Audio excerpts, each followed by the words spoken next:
Good evening. Let me ask you a question. How many of you have ever walked away from a conversation with a woman feeling like you gave your all, only to realize later that something was missing? You were polite, accommodating, and agreeable, and yet the connection fell flat. Why is that? The problem is simple. You were nice. And before you misunderstand, I'm not telling you to be rude, dismissive, or inconsiderate, but being nice as a strategy, trying to gain approval through politeness, will only keep you stuck in surface level relationships. Let's talk about what really works. Certainly. Here's the expanded keynote: authenticity over niceness, woven into a motivational, engaging style. When you think about the word nice, what comes to mind? Politeness, pleasant conversations, agreeing with someone to avoid conflict. For many, being nice is often confused with being good. But let me tell you something. Niceness and authenticity rarely coexist. Niceness at its core is a strategy. It's a tool people use to gain approval, avoid tension, and maintain the status quo. But here's the hard truth. Being nice for the sake of being liked isn't real. It's a performance, a role you play in the hopes that someone, anyone, will validate you. And while it might work in the short term, it will never bring you the deep, fulfilling relationships or the respect you're looking for. Authenticity, on the other hand, is the complete opposite. It's about showing up as who you truly are, without the filters, without the masks, and without the fear of rejection. It's about owning your truth, even when it's uncomfortable. And let me tell you, authenticity is infinitely more attractive and powerful than niceness will ever be. So why is this so important when it comes to women? Because women, like anyone else, crave realness. They're drawn to people who stand confidently in their own skin, not those who are trying to mold themselves into what they think someone else wants. Think about it. How can you build a genuine connection with someone if you're not being genuine yourself?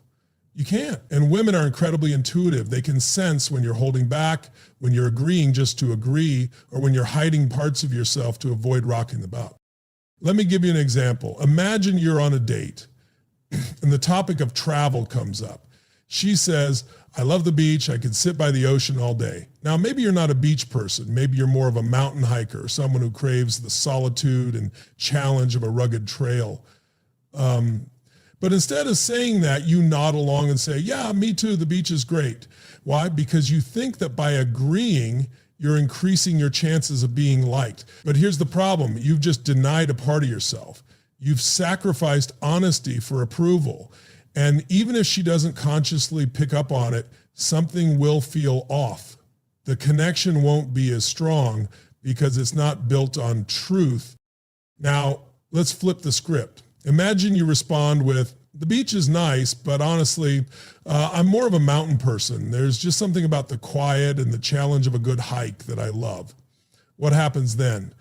Sure, she might not share your passion for the mountains, but what you've done is infinitely more valuable. You've shown her who you are. You've been real. And that kind of authenticity is magnetic. It shows confidence, it shows self-awareness, and it invites a deeper, more meaningful conversation. Here's the kicker. Authenticity isn't just about being honest with others. It's about being honest with yourself. It's about knowing your values, your passions, your boundaries, and refusing to compromise them to fit someone else's expectations. That doesn't mean you shouldn't be considerate or open-minded, far from it. It means you stop pretending to be someone you're not, because the moment you start compromising who you are, you've already lost. But let's address the fear, because I know what some of you are thinking. If I show up as my true self, what if I get rejected? What if she doesn't like me? And here's my response. Good.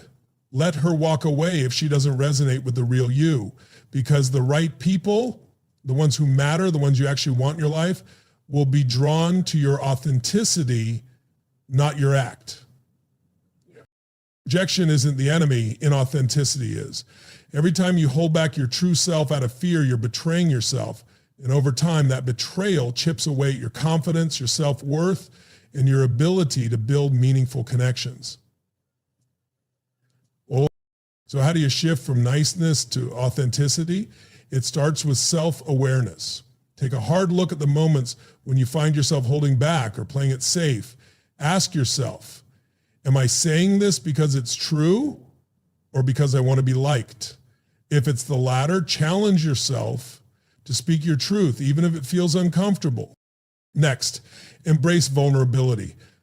Authenticity isn't about always being strong or having it all figured out. It's about being real. And sometimes that means admitting your fears, your struggles, or your imperfections. Vulnerability is not weakness, it's courage. And when you have the courage to be vulnerable, you give others permission to do the same. Finally, practice consistency. Authenticity isn't something you turn on and off depending on who you're with. It's a way of being. It's showing up as your true self, no matter the situation, no matter the stakes. Because at the end of the day, the world doesn't need more nice people, it needs more real people. Women don't want niceness, they want authenticity. And when you have the courage to be authentic, you'll not only build deeper, more fulfilling connections, you'll also experience the kind of respect and admiration that niceness could never earn. Stop being nice, start being real. That's where the magic happens. Absolutely. Here's an expanded version incorporating the second keynote, respect trumps niceness, and the third keynote, nice isn't leadership, combined into a seamless motivational narrative. Let's talk about a dynamic that gets misunderstood all the time. The difference between being nice and being someone who commands respect. Too often, people confuse niceness with strength, with leadership, or with connection. But let's be clear, niceness is easy. It's surface level. It's the path of least resistance. Respect, on the other hand, is earned. It's built through honesty, consistency, and an unshakable sense of who you are. Now, here's the thing about respect. It doesn't come from saying what someone wants to hear or doing everything to please them. It comes from having the courage to say what you believe, to set boundaries, and to act in alignment with your values. Women, like anyone else, are drawn to that strength. They don't need a pushover or someone who bends to every whim. They need someone who stands firm, who knows their worth, and who values theirs just as much. Respecting a woman doesn't mean agreeing with everything she says or trying to make her life easier by taking on all the burden. Respect means seeing her as an equal, someone with her own strengths, perspectives, and autonomy, and treating her as such. It means being honest, even when the truth might create discomfort. It means being willing to say no, to hold your ground, and to stay true to yourself, even if it means disappointing her in the moment. Because here's what happens when you prioritize niceness over respect. You send the message that your opinions, boundaries, and values aren't important. You teach her that you're willing to sacrifice yourself to avoid conflict. And while that might seem like a noble or selfless thing to do, it actually erodes the foundation of the relationship. Relationships built on niceness are fragile. They crack under pressure because they lack the honesty and strength that respect provides. This brings us to leadership. Leadership isn't about being nice. It's about being decisive, taking responsibility, and showing up with confidence. Women don't need someone who constantly asks, "What do you want me to do?" or someone who hesitates at every turn, hoping not to offend. They want someone who can take initiative, make decisions, and create a sense of direction. But let's be clear about what leadership means in this context. It's not about control, dominance, or imposing your will. It's about creating a partnership where you're willing to take charge when needed while also listening, collaborating, and valuing her input. Leadership isn't a one-sided power dynamic. It's a balance of strength and empathy, confidence and humility. And leadership doesn't mean you have to have all the answers or be perfect. It means you're willing to take risks, to step up when things are uncertain, and to own your mistakes when they happen. It's about having the courage to say, this is what I think we should do, while also being open to feedback and growth. Now, why is this so important? Because nice people don't inspire. Nice people don't create excitement, passion, or trust. Niceness is passive, it's reactive. Leadership, on the other hand, is proactive. It says, I'm here, I've got this, and I'm willing to take the lead. That kind of energy is magnetic. It builds trust, respect, and a sense of security, all of which are essential in any relationship. Let's take a practical example. Imagine you're planning a date. A nice approach might be to ask, what do you want to do? And then agree to whatever she suggests. That sounds considerate, right? But over time, that dynamic gets exhausting because it puts all the responsibility on her shoulders. Now imagine a different approach. You say, I was thinking we could check out this new restaurant I heard about, and then maybe go for a walk by the waterfront. What do you think? In that moment, you've taken the lead. You've shown initiative. And even if she has a different preference, the fact that you stepped up and took responsibility changes the energy entirely. Leadership also shows up in how you handle challenges. When something goes wrong, do you panic? Do you look for someone else to blame? Or do you take ownership and find a way forward? Women notice these things. They notice how you respond to stress, how you handle setbacks, and whether you're someone they can rely on when things get tough. And let me tell you, reliability and strength are infinitely more attractive than niceness ever will be. So here's what I want you to take away from this. Stop hiding behind niceness.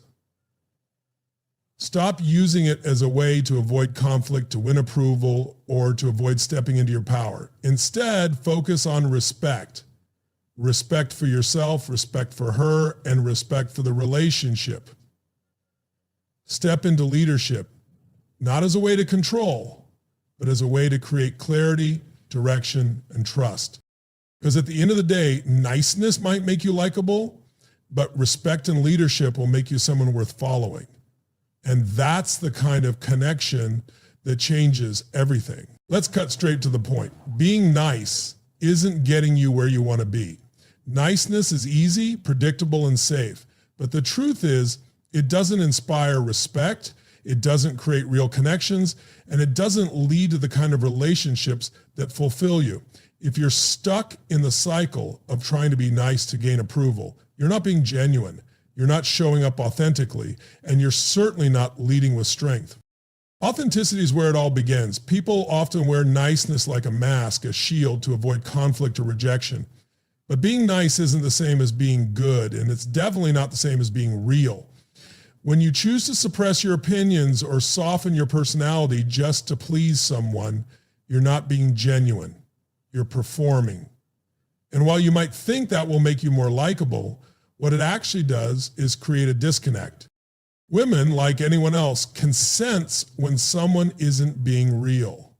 They might not be able to articulate it, but they feel it. They sense when you're agreeing just to agree, when you're holding back, and when you're trying too hard to be what you think they want. It comes across as weak, even disingenuous, and that's because it is. Authenticity, on the other hand, is magnetic. It's the courage to say, this is who I am, take it or leave it. Being authentic isn't about being rude or dismissive. It's about showing up with honesty, even if that means you risk rejection. If you disagree with something, say so. If you have a different perspective, share it. Not everyone will like you for it, and that's okay. The right people will respect you, and the wrong ones will filter themselves out. And isn't that what you want? To attract people who value the real you, not some watered-down version of yourself. But authenticity alone isn't enough. It has to be paired with respect. And respect isn't built through endless agreement or by always being agreeable. It's built through honesty, consistency, and having the strength to hold your boundaries. Respect starts with how you treat yourself. If you don't value your own thoughts, opinions, and time, why should anyone else? When you prioritize niceness over respect, you send a clear message. I'm willing to sacrifice my truth to make you comfortable. That might feel like the noble thing to do, but in reality, it diminishes you and weakens the relationship.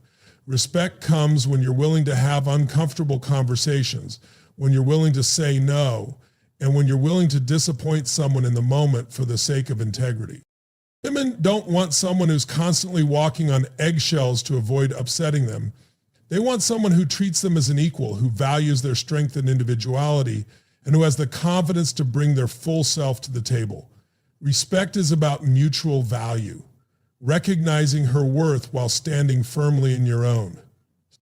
And then there's leadership, the quality that brings it all together. And leadership isn't about dominance or control. It's about clarity, direction, and strength.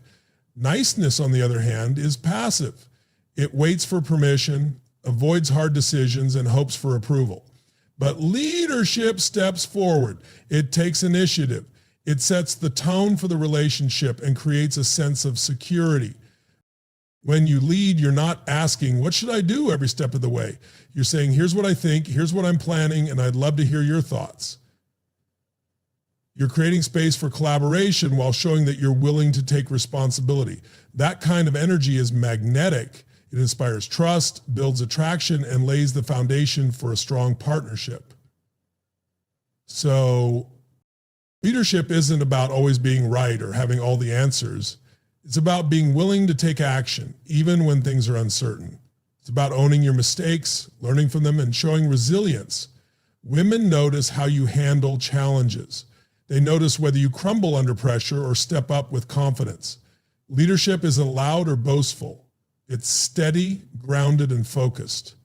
And of all primaries, think about this in practical terms. Imagine you're on a date and you're trying to decide what to do.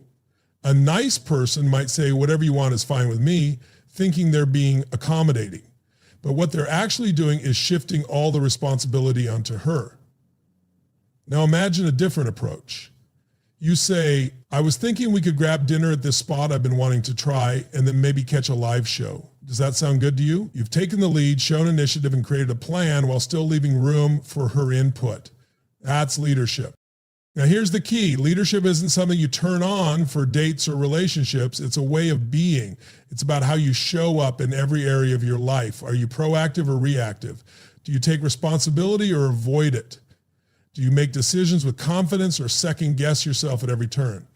Women are drawn to leaders not because they're perfect, but because they're decisive, reliable, and strong in their convictions. So stop hiding behind niceness. Stop using it as a shield or a shortcut to approval. Instead, show up authentically. Build respect by valuing yourself and others. Lead with confidence, not by controlling, but by inspiring trust and direction. Because here's the truth, being nice might make you likable, but being real, respectful, and a leader will make you unforgettable. That's where real connection begins. As we come to the end of this discussion, I want you to take a moment and reflect on everything we've talked about today. Being nice is easy, but it's not what builds meaningful relationships or creates lasting connections. Niceness is passive. It hides the real you and focuses on gaining approval. It's time to let go of the performance and step into your authentic self. Authenticity is the key that unlocks deeper connections. When you show up as the real you, unapologetically, you attract people who value you for who you truly are. Niceness may win temporary approval, but authenticity builds lasting respect. Respect, as we discussed, isn't something that can be faked or forced. It's something you earn by being honest, strong, and true to your own values. And when you combine authenticity with respect, that's when leadership comes into play. Leadership isn't about control. It's about clarity, direction, and decisiveness. It's about creating trust and inspiring confidence. When you lead from a place of authenticity and respect, you'll find that you not only build stronger relationships, but you also become someone people naturally look up to and admire. So stop hiding behind the mask of niceness. It's time to embrace the power of being real, being strong, and stepping into your leadership. Relationships, whether personal or professional, thrive on depth, honesty, and strength. When you show up as your full, authentic self and lead with respect and clarity, you will begin to attract the kind of relationships that truly fulfill you. Remember, being nice might make you liked, but being real, respected, and a leader will make you unforgettable. That's where the magic lies, when you stop being nice and start being the best, most authentic version of yourself.